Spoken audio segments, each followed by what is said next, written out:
എല്ലാവർക്കും നമസ്കാരം. അപ്പോൾ വിഷുവായിട്ട് ഉണ്ണിയപ്പം വേണ്ടേ? അപ്പോൾ ഉണ്ണിയപ്പത്തിനായിട്ട് ഇത്തവണ അരിപ്പൊടിയും ഗോതമ്പൊടിയും വെച്ചിട്ടാണ് കേട്ടോ ഉണ്ടാക്കുന്നത്. അപ്പോൾ 2 കപ്പ് പച്ചരിപ്പൊടി, അതായത് വറുത്ത അരിപ്പൊടി 2 കപ്പ് എടുത്തിട്ടുണ്ട്. 3/4 കപ്പ് ഗോതമ്പൊടി. എന്നിട്ട് നന്നായിട്ട് ഇതൊന്ന് മിക്സാക്കി കൊടുക്കാം.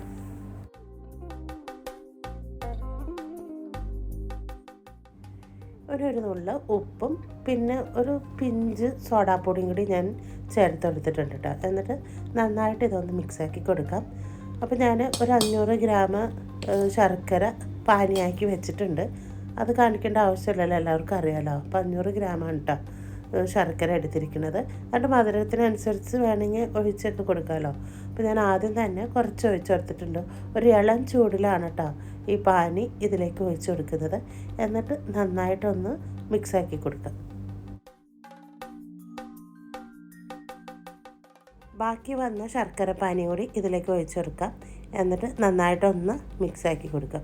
കട്ടകൾ തീരെ ഇല്ലാതെ നമുക്കിതൊന്ന് മിക്സാക്കി എടുക്കാം. ഇതിപ്പോൾ ആ ബൗള് കഴുകിയ വെള്ളവും കൂടി ഇതിലേക്ക് ഒഴിച്ചെടുക്കുന്നുണ്ട് കേട്ടോ. എന്നിട്ട് കൈ കൊണ്ട് നമുക്ക് നന്നായിട്ട് ഇതൊന്ന് മിക്സാക്കി എടുക്കാം. കൈ കൊണ്ട് മിക്സ് ആക്കുമ്പോഴേ എയർ ബബിൾസ് ഒക്കെ ഉണ്ടെങ്കിൽ ഒന്ന് പോയി കിട്ടുകയും ചെയ്യും. അപ്പോൾ ഇനിയിപ്പോൾ കൈ കൊണ്ട് നന്നായിട്ട് മിക്സാക്കി കൊടുക്കാം. അപ്പോൾ ഇതാ നമ്മുടെ ഉണ്ണിയപ്പത്തിൻ്റെ മാവ് ഇതേ രീതിയിലാണ് കേട്ടോ വേണ്ടത്. അപ്പോൾ നന്നായിട്ട് കട്ടകളൊന്നും ഇല്ലാതെ നന്നായിട്ട് മിക്സാക്കി എടുത്തിട്ടുണ്ട്.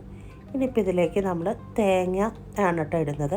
അപ്പോൾ അരമുറി തേങ്ങ ഞാൻ നെയ്യിൽ വറുത്തെടുത്ത് വെച്ചതാണ് കേട്ടോ. അപ്പോൾ ഞാൻ ഈ തവണ ചിരകിയതാണ് കേട്ടോ ചേർക്കുന്നത്. ചിരകിയത് ആണ് നെയ്യിൽ വറുത്തെടുത്ത് അതിൽ ഒരു അര സ്പൂൺ എള്ളും കൂടി ചേർത്തിട്ടുണ്ട്.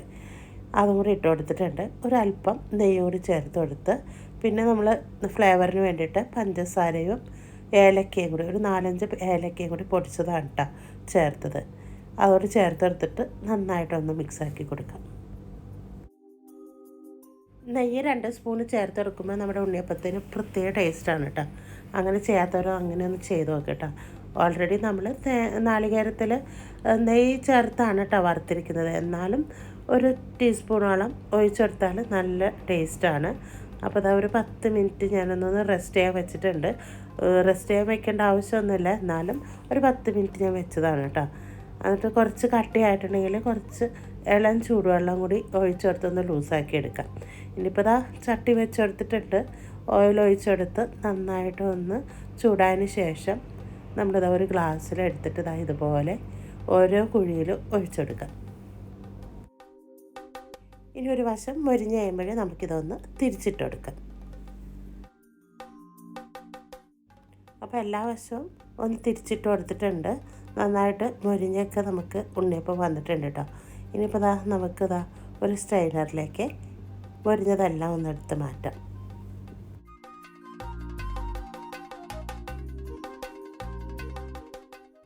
ഇനിയിപ്പോൾ അടുത്ത ട്രിപ്പും കൂടി ഇതുപോലെ ഒഴിച്ചു കൊടുക്കാം. ഇതേ കണക്കിലാണെങ്കിൽ ഒരു 35 ഉണ്ണിയപ്പം നമുക്ക് കിട്ടിയിട്ടുണ്ട് കേട്ടോ.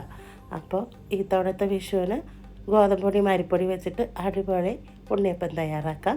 എന്നാൽ ശരി, പോയച്ചു തരാം.